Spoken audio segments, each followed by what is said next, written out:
20 বছর বয়সে নি বাড়িতে এসে বলে, আব্বা উত্তর লাকিকে আমি কথা দিয়েছি, রাজি দেখলে 1 চাপন না হলে 2 চাপন। পিতামাতা রাজি হয় না, পালিয়ে যা, বিয়ে করে। 3 মাস পরে ভালোবাসা আল্লাহ ভেঙে ফেলে যায়। কোন কোন যুবক আছে বিয়ে করেনি, মা বাবার পছন্দের মেয়েকে বিবাহ করবা, হাত তুলে দেখো। কি রাজি আছেন? এক চাচা হাত তুলছে, চাচা হাত তুললেন না? এই বয়সে রিস্ক নিয়ে ঝামেলায় পড়বেন। চাচি যদি এই ভিডিও দেখে আজকেই বাড়িতে ঢুকতে দেবেন, হাত নামান। আল্লাহ যেন যুব সমাজকে হেফাজত করেন, জোরে বলেন আমিন। আমার ভাইয়েরা, তাহলে বাদশার স্বপ্নে কি দেখেছে জনগণ জানে না। এইবার বাদশা ডেকে বলে, তোমরা এদিক খেয়াল করো, তোমরা নাকি গায়েব জানো। জনগণ ডেকে বলে, বাদশা আমরা তো গায়েব জানি না। বলে না, এর আগে না তোমরা বলে তোমরা গায়েব জানো। গতকালকে কি স্বপ্ন দেখেছে এই গায়েবের খবর যদি না বলতে পারো তোমাদের 12টা আমি বাজাবো। বলেন তো বাজান, আল্লাহ সারা দুনিয়ার কোন মানুষ কি গায়েব জানে না? যে সমস্ত আজা বাবা, খাজা বাবা, ল্যাংড়া বাবা, তালা বাবা, সালা বাবা, লাউ বাবা, কদু বাবা, চকলেট বাবা, পিস্তল বাবা বের হবে ভণ্ডামি করার জন্য। ওরা যদি বলে আমরা গায়েব জানি, ওই ভণ্ড পীরকে ধরে নিয়ে যাও অন্ধকার রুমে, আচ্ছা তারে পিটাইয়া বলবেন গায়েবী মা দিলাম, কারো কাছে বলবি না, বলে ধ্বংস হয়ে যাবি। যেই বলবে গায়েব জানি, ওর ঔষধ কি? পিটন। ঔষধ কি? মারের চাইতে বড় ঔষধ নেই। আল্লাহ যেন ভণ্ডদের হাত থেকে সমাজ এই দেশকে হেফাজত করে, আমিন। চলেন বাজান গো, আমার সামনের দিকে যায়। বাদশা দেখে বলে, শোনো, 7 দিনের আলটিমেটাম দিলাম, স্বপ্নে কি দেখেছি স্বপ্নের কথা বলতে হবে, স্বপ্নের ব্যাখ্যাও বলতে হবে। জনগণ ডেকে বলে, বাদশা 7 দিন কেন, 7 বছর সময় দিলে আমাদের পক্ষে বলা সম্ভব নয়, আপনি স্বপ্নে কি দেখেছেন। এইবার জেলার জেলখানা দিয়ে করে নবী দানিয়েল ডেকে বলে, জেলার দেখে মনে হয় টেনশনে আসো। বলে হ্যাঁ টেনশনে আসো। বলে যাও তোমার বাদশার কানে খবর পৌঁছায় দাও, তোমার বাদশার স্বপ্নে কি দেখেছে, স্বপ্নের ব্যাখ্যা কি হবে, দুইটাই আমার জানা আছে। জোরে বলেন মারহাবা। জেলা দৌড়ে গেছে বাদশার কাছে, যা বলে, বাদশা আপনি স্বপ্নে কি দেখেছেন? জেলখানে একটা আসামি আছে, আপনার স্বপ্নের কথাও জানে, স্বপ্নের ব্যাখ্যাও জানে। বাদশা বকতে নাসর ডেকে বলে, বাজান কই, বাজানকে আমার কাছে নিয়ে আসো। এদিক খেয়াল করেন, আল্লাহ নবী দানিয়েল সমস্ত ঘটনাগুলো খুলে বলবেন, আমি কে বলবো, আপনারা শুনবেন। কারা কারা শুনবেন হাত তুলে দেখান, লিল্লাহে তাকবীর। একটু সময় দেন। তাহলে আল্লাহ বলেন, তাবারাকাল্লাযী বিয়াদিহিল মুলকু ওয়া হুয়া আলা কুল্লি শাইইন কাদির। মহামান্বিত সেই সত্তা যার হাতে সর্বময় কর্তৃত্ব, রাজত্ব পাওয়ার ক্ষমতা, তিনি বলেন সব বিষয়ের উপরে ক্ষমতাবান। তাহলে ভাইয়েরা আমার, ক্ষমতা বুঝাইতে গিয়ে আমি আপনাদেরকে 2টা জিনিস বোঝানোর চেষ্টা করতেছি। 1 নাম্বার হলো হযরত আলীর কথা আপনাদের মনে আছে। এইবার বাদশা স্বপ্নে কি দেখেছে সেই কথাটাও বলবো। কষ্ট হচ্ছে আপনাদের? আর 10টা মিনিট আমি আর একটা আয়াতে কারিমা তিলাওয়াত করেছি, বোঝানোর জন্য বলতে চাই। ভাই ভাই ভাই 12:30 বাজছে, এখনো 15 মিনিট আছে, একটু বসেন না ভাই, এরকম অস্থির হয় না। 10টা মিনিট আর একটা আয়াত বোঝানোর জন্য আমি বলবো। আর যারা চলে যাচ্ছেন, যদি পারেন, আমার গাড়িতে আমার লেখা একটা বই আছে, শেষ বিদায়, যদি পারেন স্মৃতি হিসেবে নিয়ে যাবেন। বইটার ভিতরে অনেক গুরুত্বপূর্ণ মেসেজ আপনারা পাবেন। একজন স্বামী স্ত্রী মারা গেলে একে অপরকে কিভাবে গোসল করায়া দিবে, অথবা মৃত স্বামী স্ত্রী একে অপরকে গোসল করাইতে পারবে কিনা, মৃত ব্যক্তিকে চুমা খাওয়া জায়েজ না হারাম, আত্মহত্যা করে মারা গেলে তারা জানাজায় যাওয়া যাবে কিনা, জান্নাত জাহান্নাম আখিরাত সহ কবরের সলজক, বিশেষ কিছু দোয়া সহ 2টা গজল সহ অনেক কিছু তথ্য, প্রত্যেকটা কথার দলিল দিয়ে আছে। যদি পারেন এ তথ্যবহুল বইটা আপনারা সংগ্রহ করবেন। বইটার নামই হলো শেষ বিদায়। নবীজির তরিকা, একজন মৃত মানুষকে নিয়ে অনেক প্রশ্ন আপনাদের জানতে মনে চায়, বইটার ভিতরে আপনারা পাবেন। দাম 50 টাকা, 76-20 বইটা। আমার মোবাইল নাম্বার এবং মাদ্রাসার ঠিকানা সব বইটার ভিতরে দেওয়া আছে। যদি পারেন স্মৃতি হিসেবে নিয়ে যাবেন। যুবকেরা তো এগুলো কিনবে না, ওরা কেন উপন্যাস, প্রেম কেন কাঁদায়, যৌবনের মৌবনে অভিশপ্ত রাত, মিলন হবে কতদিনে, তোর মরণের পরে। এগুলো আজে বাজে উপন্যাস কিনলে চরিত্র ধ্বংস হয়ে যাবে। কথা বলে ঠিক কিনা? শোনেন শোনেন, প্রত্যেকটা মুসলমানের ঘরে একটা সিরাত গ্রন্থ থাকার দরকার আছে না নাই? নবীজির জীবনের শুরু থেকে শেষ পর্যন্ত জানার দরকার আছে না নাই? পড়বেন, কোরআন সুন্নাহর কিতাবগুলো পড়বেন, সেভাবে জীবন করবেন। আজে বাজে উপন্যাস পড়ে চরিত্র ধ্বংস করবেন না। তাহলে 2 নাম্বার আয়াত শুরু করে দিলাম। 10টা মিনিট একজনের মাথা উঁচু করবেন না, দিলটা নরম করেন, চোখে পানি আনার চেষ্টা করবেন। আমি কি বলি, যদি আপনাদের অন্তর নরম হয় তাহলে এই আলোচনায়, ওই যে আমার কাছে চিঠি লিখছে ডক্টর ইউনুস, ইউনুস সাহেবের কথা শুনে আপনারা হাসতেছেন। এই ডক্টর ইউনুস সাহেব নাকি পালায় গেছে, গুজব ছড়ানো হচ্ছে দেশে। কথা কয় না কেন? ডক্টর ইউনুস পালায়?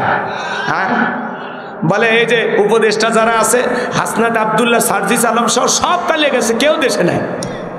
এরা যারা ছড়ায় এগুলো হলো আফসোস লীগ, গুজব লীগ। এরা হলো গুজব লীগ। কথা কন। ডক্টর ইউনূস পালাবে কেন? উনি কি করছে? দুর্নীতি করছে? 10 বছর ধরে চেয়ারে বসে আছে। হ্যাঁ, মাত্র কয়েকদিন হলো বেচারা ক্ষমতায় নিয়েছে। মানুষ বিপদে বলে দোয়া ইউনূস পড়ে, লা ইলাহা ইল্লা আনতা সুবহানাকা ইন্নী কুনতু মিনাজ জালিমিন। বলেন না আপনারা? তো বাংলাদেশ যখন বিপদে পড়েছিল ডক্টর ইউনূস এসা এই এলোমেলো বাংলাদেশের হাল ধরছে। তো সেই ডক্টর ইউনূস পালিয়ে গেছে। ডক্টর ইউনূস আর ক্ষমতা নাই, তিনি পদত্যাগ করে পালিয়ে গেছেন। সেনা কর্মকর্তা যারা আছে এদিক খেয়াল করেন, সামনে নাকি এদেশ সেনাবাহিনীর হাতে যাবে, তারাই নাকি দেশ শাসন করবে। এই যে নানা ধরনের গুজব যারা ছড়াইতেছেন, আমরা বলতেছি ভাই আপনাদের গুজবের জায়গায় থাকবে দেশ, দেশের গতিতে এগিয়ে যাবে। ডক্টর ইউনূসকে কি মনে করছেন? হ্যাঁ, নোবেল বিজয়ী জিনিস। হ্যাঁ, বিশ্বের বড় বড় মাতা ওনারে সালাম দেয়, আসসালামু আলাইকুম। কথা কন। ডক্টর ইউনূসকে কি মনে করছেন? উনি পালাবে? উনি পালানের মানুষ। হ্যাঁ, পুরুষেরা পালায় না। কারা পালায়? এক ছেলের এদিকে এক ছেলের বাড়িতে আর একটা মেয়ে এসে বিবাহের দাবি করে, কিন্তু কোন ছেলে দেখছেন এগুলো করছে? তার মানে কি বুঝলেন? হ্যাঁ, ভেজাল হইতে ভেতরে নারীরা পালায়, স্বামীর সংসার থুয়ে পালিয়ে যায়। আর আমরা এ দেশে পাইলাম দেশ থুয়ে পালিয়ে গেছে। ইউনূসও পালাবে না, ডক্টর ইউনূস সাহেব পালাবে না। উনি পুরুষ, পুরুষ পালিয়ে কই যাবে? কথা কর। অনেকে বলতেছেন তাহলে ওই সিরিয়ার প্রেসিডেন্ট পালাইছে, ওইটা আলাদা হিসাব। উনিও জালেম ছিল, উনিও স্বৈরাচার ছিল। তা ইউনূস সাহেব তো আছে কয়েক মাস, এই কয়েক মাসে কি এমন করছে যে উনি পালিয়ে যাবে? বলে ইউনূস সাহেব পদত্যাগ করে পালিয়ে গেছেন, দেশে নাই। ইউনূস সাহেব দেশে নাই, কোন জায়গায় লুকিয়ে আছে, সময় মতো বের হবে। কথা কা। উনি কি বারবার মিডিয়া দেশে নেকা কান্না করবে? কোথায় কি করতেছে প্রত্যেক দিন এসে উনি টকশো করবে নাকি আপনাদের মতো? উনি মিডিয়ায় কম আসে, বয়স যেরকম হয়েছে মাথায় বুদ্ধিও এরকম আছে। গোপনে কাজ করে, বাংলাদেশের 5 বিলিয়ন ঋণ পরিশোধ করে দিয়েছে। উনি ফাঁকা আওয়াজ দেয় না, উনি কাজ করে বুঝায়। কথা বলেন। ইউনূস সাহেবকে বলবো এগুলো গুজব লীগের কথা আপনি কান দেবেন না। আপনি যেমন তেমন ভাবে বাংলাদেশের চেয়ারে বসেননি, আপনাকে হাজার হাজার ছাত্র, শিশু, বৃদ্ধ, নারী, পুরুষের রক্তের উপরে দাঁড়িয়ে বাংলাদেশের ক্ষমতার চেয়ারে আপনি বসেছেন। বিদায় মাজা সোজা করে দাঁড়ান, আপনার গায়ে ফুলের টোকা দেওয়ারও সাহস কারো নাই। কি হয়েছে? এত অস্থির হয়েছেন কেন? ইউনূস সাহেব ক্ষমতার চেয়ারে বসে আছে, এত অস্থির হয়েছেন কেন? ওনাকে নিয়ে এত গুজব কেন ছড়ানো হচ্ছে? ভারত আমাদের দিকে বাঁকা চোখে তাকায় আছে। উনি যদি হাল না ধরতো অনেক আগে বাংলাদেশের অনেক বড় ক্ষতি হয়ে যেত। শত্রু বাইরে নাই, ঘরের কাছে আছে। হ্যাঁ হ্যাঁ, বোঝেন? হ্যাঁ, রাগ করে এত অস্থির হওয়া যাবে না। এক ছেলে বিয়ে করছে, বাসর ঘরে বউ রেখে বলতেছে সোনা একটু থাকো, আমি একটু বাইরে থেকে আসতেছি। এই হঠাৎ ওই বাড়ির যে বয়স্ক মহিলা, তার মানে ছেলের দাদি, বাসর ঘরে ঢুকে বলতেছে নাথ বউ। কি হয়েছে? কি কেউ কিছু বলতেছেন? জোরে বলবেন, বাপের বেটার মতো। শোনেন, ওই নাত বউয়ের কাছে এসে বলতেছে নাতি বউ কি করবা না করবা জানি না, তোমার কাছে আমার একটাই চাওয়া, আমি একটা পুতি চাই। নতুন বউ শরম পাইছে। বাসর ঘরে যদি কেউ বলে বাচ্চা চাই, শরম লাগবে না? শরম লাগারই কথা। কিছুক্ষণ পরে শাশুড়ি আসছে, বলে বৌমা কি করবা না করবা জানি না, আমার একটা নাতি চাই। নতুন বউ শরম পায়। কিছুক্ষণ পরে ননদের এসে বলে ভাবি কি করবেন না করবেন জানি না, আমার একটা ভাতিজা চাই। শরম পাইছে। সব যখন চলে গেছে, শেষে আসছে স্বামী, আসে বলতেছে বউ জীবনে কি দিবা না দিবা জানি না, আমার একটা কিন্তু সন্তান চাই। তখন বলতেছে তোমাদের বংশের লোকজন কি পাগল? কই না পাগল না তো, কই না তোমরা মানে পাগলের বংশ। তোমার দাদি এসে বলে পুতি চাই, মা এসে বলে নাতি চাই, তোমার বোন এসে বলে ভাতিজা চাই, তুমি এসে বলতেছো সন্তান চাই। আমি কি বাড়ি থেকে ভ্যানিটি ব্যাগে রেডিমেড বাচ্চা সাথে নিয়ে আসছি যে চাইলে আর তোমরা একটা বাচ্চা দিয়ে দিলাম? আরে বাবা, বাচ্চা হতে গেলেও তো 10 মাস 10 দিন সময় লাগবে। একটা ভাঙ্গা এলোমেলো 16 বছরের জঞ্জাল, রন্দে রন্দে দুর্নীতি, এমন একটা দেশের হাল ধরেছেন ডক্টর ইউনূস। আরে ভাই, চাইলে কি এত সমস্যার সমাধান করা যায়? সমাধান করতে গেলে তো সময় লাগবে, কথা বলে ঠিক কিনা? এত অস্থির হয়েছেন কেন আপনারা? একটু ধৈর্য ধরেন, কথা কন। আনসার লীগের আন্দোলন, অমুসলিমের আন্দোলন, রিকশালার আন্দোলন, সব জায়গায় আন্দোলন। আজকে অবশ্য শিক্ষক ভাইয়েরা আন্দোলন করতেছেন, ইবতেদায়ী মাদ্রাসার শিক্ষক যারা, তারা আন্দোলন করতেছেন। এই আন্দোলনে পুলিশ কি করছে শোনেননি আপনারা? কি মারছে? লাঠি দিয়ে পিটাইছে এবং পানি মারছে। রাগ করেন, রাগ করেন। এই যে শিক্ষকদের উপরে এই নির্যাতন, জুলুম, সবাই এটা না তীব্র নিন্দা এবং ঘৃণা প্রতিবাদ জানাচ্ছেন। আমরা আজকের মাহফিল থেকে বলতে চাই, এই যে শিক্ষকদের উপরে জলকামান মারা হয়েছে এবং তাদেরকে লাঠি চার্জ করা হয়েছে, পিটায় আহত করা হয়েছে। শিক্ষক এই জাতির গুরুত্বপূর্ণ ব্যক্তি, কথা বলে না কেন? শিক্ষা জাতির মেরুদণ্ড।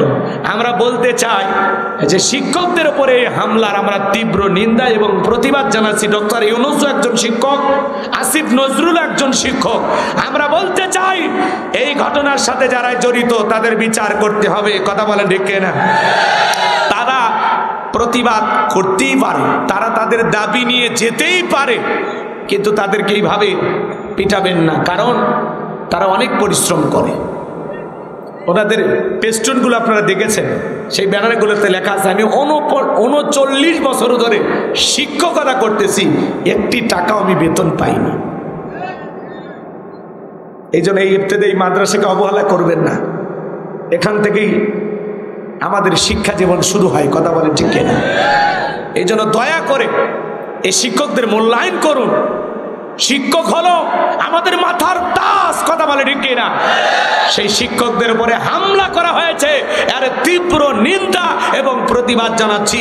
আমরা প্রশাসনের ভাইদেরকে বলতে চাই, শুধু পুলিশের পোশাক পরিবর্তন করলে হবে না, পুলিশের মন মানসিকতার পরিবর্তন করতে হবে। ওই পোশাক পরে থাকা সেই মানুষগুলোর পরিবর্তন চাই। আসিফ নজরুল সাহেব বলেছেন এখন 80% প্রশাসনের ভিতরে ছাত্রলীগ আছে। আমরা বলতে চাই সে সমস্ত মানুষদেরকে চিহ্নিত করিয়া নতুন করে প্রশাসনে আপনারা লোক নেন, তারপরে এই দেশে আমরা অশান্তি দেখতে চাই না। আবারও পুলিশের হাতে লাঠি, পুলিশ পিটাবে মানুষকে, এটা আমরা দেখতে চাই না। আর শিক্ষকদেরকে পিটাবে, এই জাতি এটা মেনেই নেবে না, কথা বলে ঠিক না? আপনারা একটু পরিবর্তন হয়ে যান। শিক্ষকেরা হলো আমাদের মাথার তাজ, তাদের এইভাবে লাঠি দিয়ে পিটাবেন না, এটা খারাপ লাগে। এক মায়ের হাহাকার, এক বোনের চিৎকার, সবাই কান্নাকাটি করতেছেন। তাদের এই যে কষ্ট, তারা তো দাবি নিয়ে আসতেই পারে, কিন্তু তাদেরকে এইভাবে আহত করবেন না, পিটাবেন না। আল্লাহ যেন আপনাদের হেদায়েত দান করেন এবং সঠিকভাবে এই বিষয়টা সমাধানের একটা সুন্দর রাস্তা যেন আল্লাহ বের করে দেন। জোরে বলেন আমিন। যারা বর্তমানে অন্তর্বর্তীকালীন সরকারে আছেন তারা এই বিষয়টা অবশ্যই সুন্দরভাবে কন্ট্রোল করার চেষ্টা করবেন।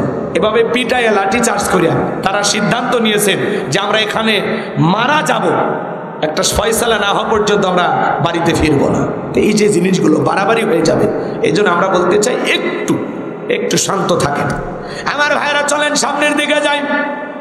আল্লাহ রাব্বুল আলামিন বলেন আল্লাযী খালাকাল মাউতা ওয়াল হায়াতা লিয়াবলুয়াকুম আইয়ুকুম আহসানু আমালা ওয়া হুয়াল আজিজুল গফুর। আল্লাহ ডেকে বলেন আল্লাযী খালাকাল মাউতা ওয়াল হায়াতা, যিনি সৃষ্টি করেছেন মৃত্যু আর জীবন, লিয়াবলুয়াকুম আইয়ুকুম আহসানু আমালা, আমি আল্লাহ পরীক্ষা করে দেখব আমলের দিক দিয়ে কার আমল কত বেশি সুন্দর। যার আমল ভালো তার আখিরাত ভালো, যার আমল খারাপ তার আখিরাত হয়ে যাবে বরবাদ। কথা বলে ঠিক কিনা? 10টা মিনিট দিবেন না? শুরু হয়ে গেল। জি বাজান, একটু মনটা নরম করেন, দেখেন আমি কি বলতে চাই। আল্লাযী খালাকাল মাউতা ওয়াল হায়াতা, যিনি সৃষ্টি করেছেন মৃত্যু আর জীবন। সর্বপ্রথম আল্লাহ তাআলা মৃত্যুর কথা কেন বললেন বাজার? এই দুনিয়াতে আসার একটা সিরিয়াল আছে, যাওয়ার কিন্তু কোনো সিরিয়াল নাই। দাদা আসছে, দাদার পরে বাবা আসছে, বাবার পরে আমি আসলাম, আমার পরে আমার সন্তানরা আসলো। কিন্তু যাওয়ার বেলায় দাদার আগে নাতি চলে যায়, বাবার আগে সন্তান চলে যায়, বাবার কাঁধে সন্তানের লাশ। এটা হলো দুনিয়ার সবচাইতে ভারী বোঝা। বাবার পক্ষে এই বোঝা বহন করার ক্ষমতা থাকে না। একটা সন্তান দুনিয়াতে ভূমিষ্ঠ হবে 9 মাস 10 মাস আগে খবর পাওয়া যায়, কিন্তু একটা মানুষ বিদায় নেবে 9 সেকেন্ড আগেও জানা যায় না কার কখন কোথায় মৃত্যু হবে। এই জন্য আল্লাহ বলেন আল্লাযী খালাকাল মাউতা ওয়াল হায়াতা, যিনি সৃষ্টি করেছেন মৃত্যু আর জীবন। সর্বপ্রথম আল্লাহ মৃত্যুর কথা বললেন। সকল ধর্মের মানুষ বিশ্বাস করে জন্ম হয়েছে, মৃত্যু একদিন হবে। এই জন্য আল্লাহ বলেন কুল্লু নাফসিন যায়িকাতুল মাউত, প্রত্যেক প্রাণীকে মৃত্যুর স্বাদ গ্রহণ করা লাগবে। এই মৃত্যুর স্বাদ হলো 2 প্রকারের, মিষ্টি গেলে মিঠা লাগে, নিম পাতা গেলে তিতা লাগে। যারা ইমানদার তাদের মৃত্যুটা হবে মিঠা। দপদপে সাদা পোশাক পরিয়ে তো ফেরেশতা আসবে, সুগন্ধি যুক্ত রুমাল নিয়ে হাজির হয়ে যাবে। মায়ের কোলে দুধ পান করতে করতে শিশুটা যেমন ঘুমের মধ্যে চলে যায়, যারা ইমানদার তারা তেমনি ভাবে মৃত্যুবরণ করবে, টেরও পাবে না। বলুন সুবহানাল্লাহ। কিন্তু যারা বেঈমান নাফরমান আল্লাহর অবাধ্য গোলাম, কুচ্ছিত কালো পোশাক পরে, গন্ধযুক্ত পোশাক পরে হাজির হয়ে যাবে, ওই বিকট চেহারা দেখে মানুষ পেশাব পায়খানা করে দেয়। কত মানুষ চোখ বড় বড় করে গালি দিতে দিতে মারা যায়। কত মানুষ মৃত্যুর 6 মাস আগে জবানটা বন্ধ হয়ে যায়। সন্তানেরা শরবত বানায় মুখের মধ্যে তুলে দেয়, খাবার শক্তি থাকে না, গালসি বেয়ে বেয়ে পড়ে যায়। হে যুবক, দুনিয়া থাকার জায়গা না, তুমিও থাকবা না, আমিও থাকবো না। ওই যে তোমার স্ত্রীর গর্ভে যে 3 মাস 6 মাসের সন্তান, ওই সন্তান দুনিয়াতে থাকবে না। সবাইকে মৃত্যুবরণ করা লাগবে, মৃত্যু থেকে পালানোর কোনো রাস্তা খোলা নাই। আল্লাহ বলেন আইনামা তাকুনু ইউদরিকুমুল মাউতু ওয়ালাউ কুনতুম ফি বুরুজিম মুশাইয়াদা। সূরা নিসার 78 নম্বর আয়াত। আল্লাহ ডেকে বলেন যেখানে থাকো, যে অবস্থায় থাকো, মৃত্যু তোমাদেরকে ধরবে। মৃত্যু থেকে পলানোর কোনো রাস্তা খোলা নাই। বেঁচে আসি এটাই অস্বাভাবিক, মৃত্যু হবে এটাই স্বাভাবিক, এটাই চিরন্তন সত্য কথা। মৃত্যুর স্বাদ গ্রহণ করতে হবে। জীবন আছে যার, মৃত্যু একদিন হবে তার। আল্লাহ নবী ইদ্রিস আলাইহিস সালামকে জিজ্ঞাসা করা হলো, ও আল্লাহ নবী ইদ্রিস, আপনার কাছে মৃত্যুর যন্ত্রণা কেমন মনে হয়েছে? নবী ইদ্রিস আলাইহিস সালাম ডেকে বলেন, জ্যান্ত ছাগলের গা থেকে চামড়া কষাইলাম, ছাগলের যেমন কষ্ট হয়, মৃত্যুর যন্ত্রণা আমার কাছে তেমনি কষ্টকর মনে হয়। একজন নবীর কাছে যদি মৃত্যুর যন্ত্রণা এমন মনে হয়, আপনার আমার মৃত্যুর যন্ত্রণা কত কঠিন হবে বাজার, কত ভয়ঙ্কর হবে, সেটা তো আপনার আমার জানা না। মৃত্যুর সময়টা বড় ভয়ঙ্কর। আপনার আমার প্রিয় নবীর ইন্তেকালের সময় হযরতে ফাতেমা জোরে চোখের পানি ছেড়ে দিয়ে কান্না করে। নবী আমার দিকে বলে, মা ফাতেমা, তোর চোখের পানি আমি সহ্য করতে পারি না মা। ও মা, তোর কানটা আমার মুখের কাছে লাগায়া দে। নবী তার মেয়ে ফাতেমাকে মেয়ে মনে করতেন না, নিজের মা ভাবতেন। আমার নবী ডেকে বলে, আমার যেদিন তাইফে পাথর নিক্ষেপ করেছিল ওরা, আমাকে পাথর মেরে দেহটা যখন ক্ষত বিক্ষত করে দিয়েছিল, পাথর আঘাতে আমার দেহের ভিতরে যখন গর্ত হয়ে গেছে, আমি বাড়িতে ফেরার পরে আমার অন্য মেয়েরা বলে, আব্বা তাইফে না গেলেও পারতেন, না গেলে তো মারটা খাইতেন না। এই কথা বলে মেয়ের আফসোস করে চলে যায়। আমার মেয়ে ফাতেমা গরম পানি কইরা ঘরের দরজা লাগাইয়া আমার শরীর থেকে কাপড় খুইলা আমার এই ক্ষত স্থানগুলো পরিষ্কার করে দিয়েছে। সেই দিন আমি বলেছি, ফাতেমা আমার মেয়ে না, ফাতেমা হলো আমার মা। ও মা, তোর চোখের পানি সহ্য হয় না মা,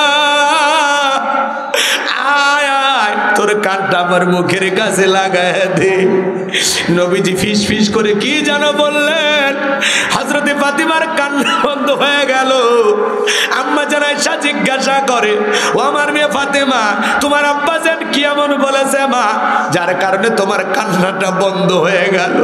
ফাতেমা ডেকে বলে, মা আমার আব্বা আমাকে বলেছেন বাবার ইন্তিকালের পরে সর্বপ্রথম বাবার সাথে আমার সাক্ষাৎ হবে। বুঝতে পারছি মা, বেশি দিন বাবার ইন্তিকালের পরে দুনিয়াতে আমাকে থাকা লাগবে না। আসমান থেকে জিবরাইল এসে নবীকে সালাম দেয়, আসসালামু আলাইকুম ইয়া রাসূলুল্লাহ ইয়া হাবিবাল্লাহ, হুজুর আল্লাহ তাআলা আপনার শরীরের অবস্থা জানতে চেয়েছেন। আমার নবী বলে, আমার আল্লাহ জানার পরেও যেহেতু জানতে চায়, জিবরাইল আমার আল্লাহকে জানায় দাও আমি আগের চাইতে অনেকটা ভালো আছি, আলহামদুলিল্লাহ। কিছুক্ষণ পরে আবার জিবরাইল আসলেন আর ডেকে বলে, নবী আসমান থেকে আজকে আমি একা আসি নাই, আমার সাথে আর একজন ফেরেশতা এসেছেন যার নাম হলো মালাকুল মউত। দুনিয়াতে কারো বাড়িতে ঢোকার পারমিশন লাগে না, অনুমতি লাগে না গো নবী, আপনার অনুমতির অপেক্ষায় দাঁড়িয়ে আছি। নবী আমার অনুমতি দিলেন, মালাকুল মউত ভিতরে প্রবেশ করে আমার নবীকে সালাম দিলেন, আসসালামু আলাইকুম ইয়া রাসূলুল্লাহ ইয়া হাবিবাল্লাহ, হুজুর নবী আমার সালামের জবাব দিলেন। দেওয়ার পরে মালাকুল মউত ডেকে বলে, নবী আপনি যদি অনুমতি দেন তাহলে আপনার রূহটা বের করব, আপনি যদি অনুমতি না দেন গো নবী, আমার আল্লাহ বলেছে মালাকুল মউত আমার বন্ধু যদি অনুমতি না দেয় এক মুহূর্ত দেরি করবি না, যতদিন মনে চায় আমার বন্ধু ততদিন দুনিয়াতে থাকবে। জিবরাইল বলে, নবী আল্লাহ তাআলা আপনার দিদারে ইন্তজাম করতেছেন। আমার নবী বলে, মালাকুল মউত আজকে যদি তুমি চলে যাও আর কি কোনোদিন আসবে না? মালাকুল মউত ডেকে বলে, নবী যেহেতু আপনার জীবন আছে, মৃত্যুর স্বাদ তো একদিন আপনাকেও গ্রহণ করতেই হবে। নবী আমার ডেকে বলে, মালাকুল মউত যেহেতু মৃত্যুর স্বাদ সবাইকে গ্রহণ করাই লাগাবে আর দ্বিতীয়বার আসতে হবে না, আমি তোমাকে অনুমতি দিলাম তুমি আমার রূহটা বের করতে পারো। এইবার যখন মালাকুল মউত বিশ্ব নবীর রূহটা বের করার জন্য বুকের উপরে হাত রেখে দিয়েছেন, নবী আমার চোখের পানি ছেড়ে দিয়ে কাঁদে আর বলে, মালাকুল মউত রে সহ্য করতে পারি না, তাড়াতাড়ি বুকের উপর থেকে হাতটা নামায় আনা, তাড়াতাড়ি হাত সরায় নে, মালাকুল মউত সহ্য করতে পারি না।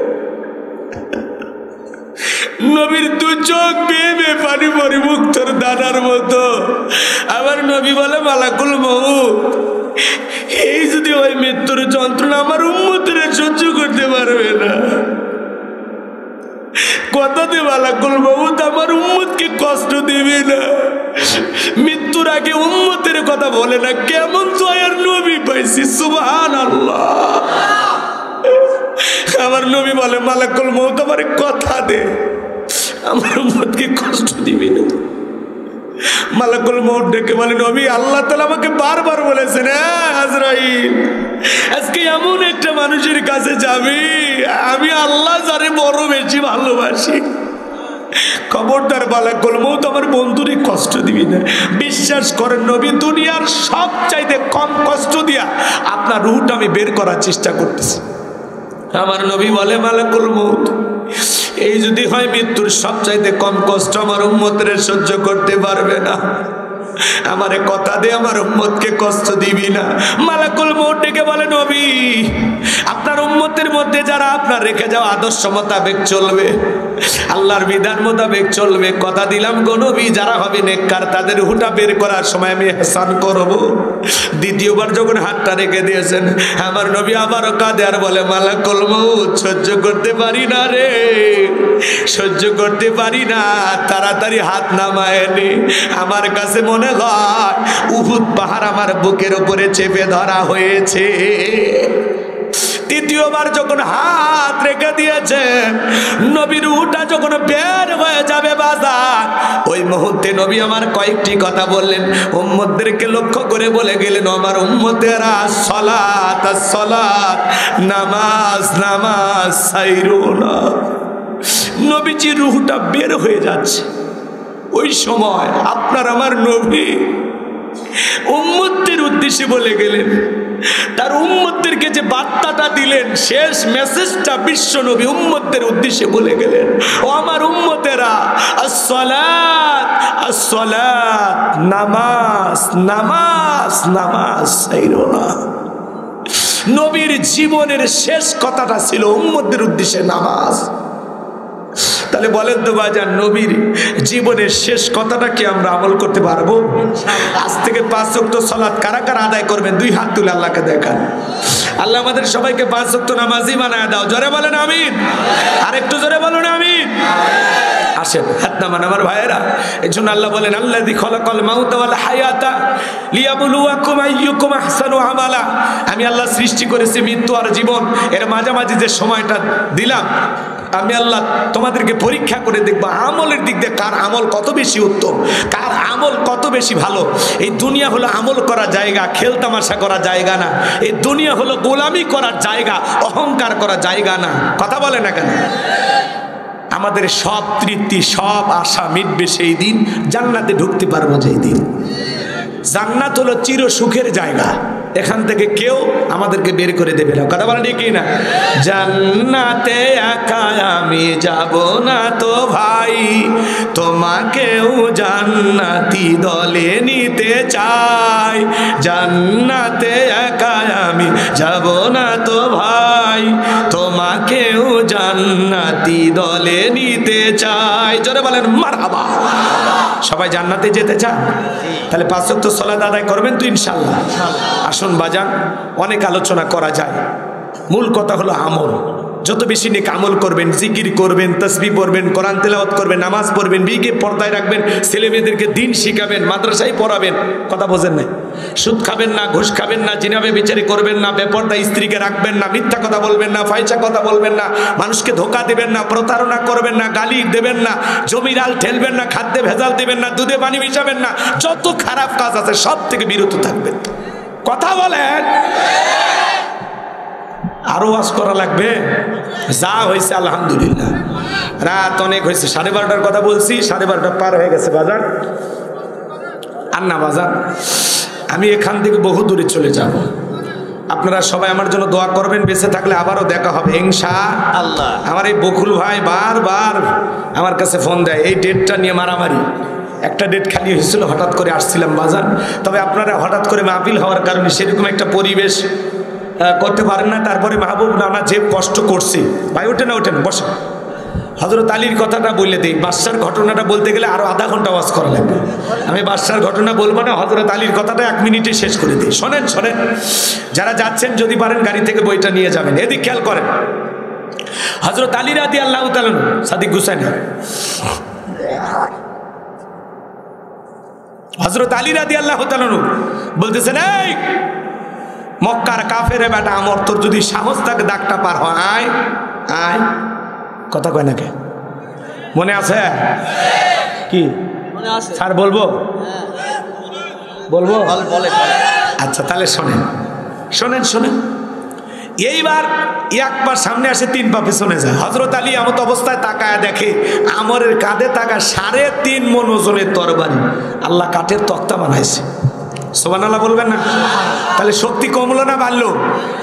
এইবারে 1 পা 2 পা করে যখন ঠিক ওই দাগ বরাবর আসছে, হযরত আলী কাছে যা খালি কাঁধ বরাবর তরবারি ঠেকাইছে। তরবারি ঠেকাইতে দেরি, ওই জালেমের দেহ থেকে কাল্লাটা আলাদা করতে আমার আল্লাহ দেরি করে নাই। বলেন আল্লাহু আকবার। এজন্য আমার আল্লাহ ডেকে বলে, আমার নাম আল্লাহ, যারা দিতে চায় আমি এবং আমার রাসূলের সাথে পাল্লা, আমি রাখবো না তাদের ঘাড়ের কাল্লা। চিৎকার মেরে বলেন সুবহানাল্লাহ। এজন্য আল্লাহর সাথে পাল্লা দিয়ে কোনো জালেম টিকতে পারে না।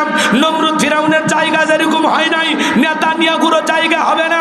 আজ যারা মুসলমানের রক্ত নিয়ে খেলা করতেছে, ওই জালেমদের পতন হবে নমরুদ ফিরাউনের চাইতে ভয়ঙ্কর।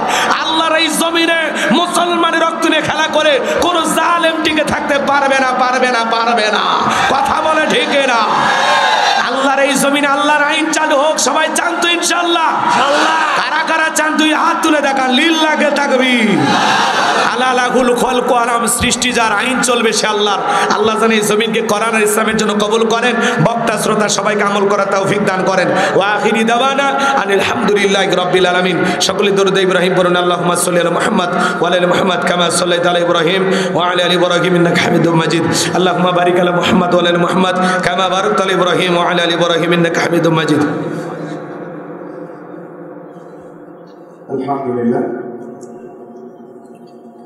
আমাদের মাহফিল শেষে আমাদের সমাপনী এই মাহফিলের সমাপনী করবেন আমাদের সভাপতি সাহেব, তারপরে ভাই মোনাজাত করবেন। আমি সভাপতি সাহেবকে 2-1 মিনিট কথা বলার জন্য অনুরোধ করতেছি।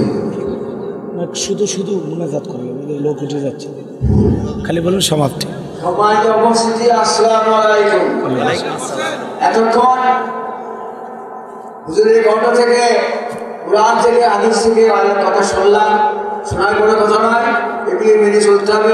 যতদিন বেঁচে থাকবো মেনে চলবো, আর এই জগৎ বড় জগৎ আমরা কামিয়াবি হবে ইনশাআল্লাহ। আমরা মেনে চলতে পারবো তো ইনশাআল্লাহ? আলহামদুলিল্লাহ, আল্লাহু আকবার। আমাদের কথা কবুল করুন আল্লাহ তাআলা। আমিন আমিন। আমি এখানে আজকে এই তাফসীর কোরআন মাহফিল আমি সমাপ্ত ঘোষণা করছি ইনশাআল্লাহ। আল্লাহ আল্লাহুম্মা আমিন। আল্লাহুম্মা আমিন। রব্বানা যালামনা আনফুসানা ওয়া ইল্লাম তাগফির লানা ওয়া তারহামনা লানাকুনান্না মিনাল খাসিরিন। মাইনা গ্রামবাসী কর্তৃক আয়োজিত 2 দিন ব্যাপী তাফসীরুল কোরআন মাহফিলের সমাপনী রজনী শ্রদ্ধাভাজন সভাপতি বীর মুক্তিযোদ্ধা মোহাম্মদ আব্দুল বারীকে কবুল করো। প্রধান অতিথি জনাব মোহাম্মদ আবুল হাসান মাস্টার সাহেবকে কবুল করো। বিশেষ অতিথি জনাব তাইজুল ইসলাম, আব্দুল মমিন, তরিকুল ইসলাম। আল্লাহ তোমার গোলামদের তুমি কবুল আর মঞ্জুর করে নাও। আলোচনা করেছেন কারি রিয়াদুল ইসলাম, বকুল বিপ্লবী। আল্লাহ আমার প্রিয় ভাইয়ের কণ্ঠকে দিনের জন্য কবুল করো। আলোচনা করেছেন মাওলানা মেহেদি হাসান ফারুকি, আমার ভাইয়ের কণ্ঠকে আল্লাহ দিনের জন্য কবুল করে নাও। আল্লাহ আমার মাহবুব নানাকে কবুল করো, দিন রাত পরিশ্রম করেছেন।